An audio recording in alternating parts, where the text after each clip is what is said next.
Over the last few months, a lot has happened during the war in Ukraine.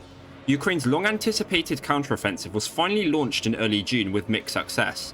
The Novokakhovka Dam was blown up, causing one of the most catastrophic ecological disasters in decades, and most recently, Russia was almost plunged into civil war.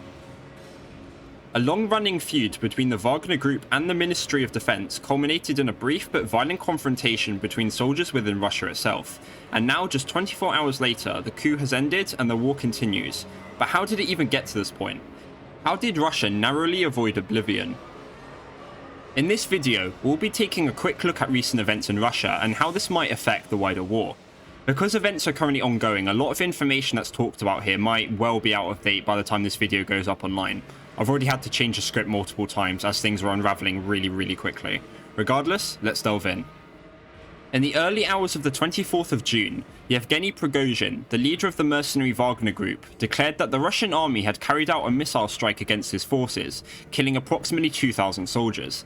In response, he announced that key government officials within the Russian Ministry of Defense, including Sergei Shoigu and General Gerasimov, would be punished for their treachery. Despite Wagner declaring that this wasn't a coup, the Kremlin didn't take the prospect of 25,000 armed mercenaries on their doorstep too well. Anti-terrorism operations were quickly introduced in Moscow, Voronezh, and Rostov oblasts, where Wagner had allegedly seized key military positions, and an arrest warrant for Prigozhin was issued. As for some background, Wagner PMC, or Private Military Company, are a group of mercenaries that have been used in Central Africa and Syria, becoming extremely influential in the process. Infamous for their brutal tactics, war crimes, and effective fighting, they were hired by the Russian government to fight in Ukraine. By hiring a private army, the Kremlin was able to give themselves a degree of plausible deniability, as technically Wagner is an independent entity and is not accountable to anyone. Most of their activity was concentrated around Bakhmut and the wider Donbass front, with their presence becoming better known from December of last year for their contributions to the fall of Soledar.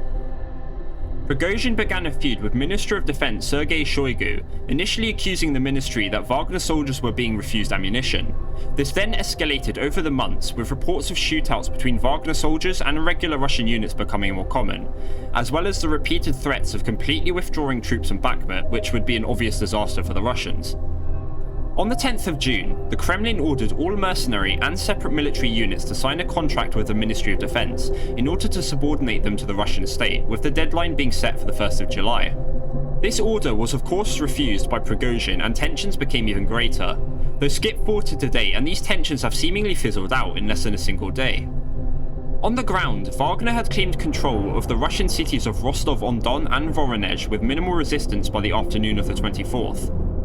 Fighting was reported along highways on the route to Moscow, with at least 6 aircraft shot down. Some units had also reached the Moscow suburbs just moments before the entire coup was called off, with allegedly dozens of soldiers joining them. Despite his declaration that all plotters would be punished for treason, Putin dropped the arrest warrant following a deal that was brokered by the de facto dictator of Belarus, Alexander Lukashenko.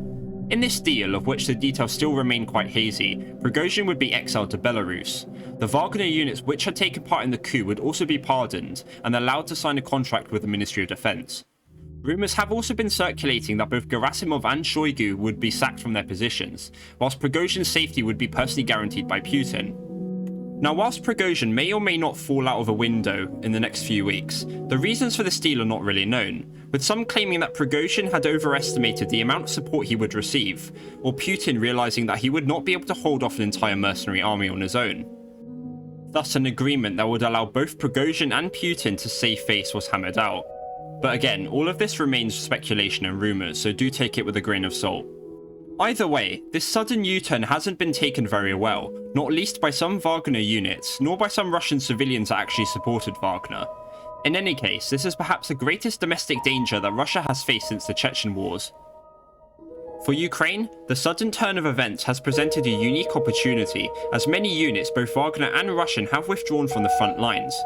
The counteroffensive up until now has been slower than expected, with losses of Western equipment coming at an unexpected rate. Regardless, several incursions have been launched by the Ukrainian army along the Donbass and Zaporizhia fronts, with fighting still ongoing in both sectors.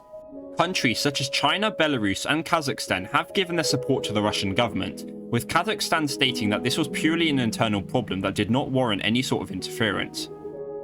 And as I said before, new information is coming out all of the time, so all we can do is wait and see how developments will unfold. Дякую, воїни, за нове просування вперед. Слава Україні!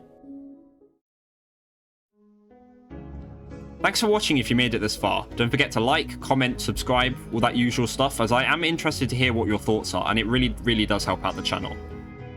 Waking up to see all of the stuff kicking off in Russia was pretty unexpected, but I knew I had to make this video.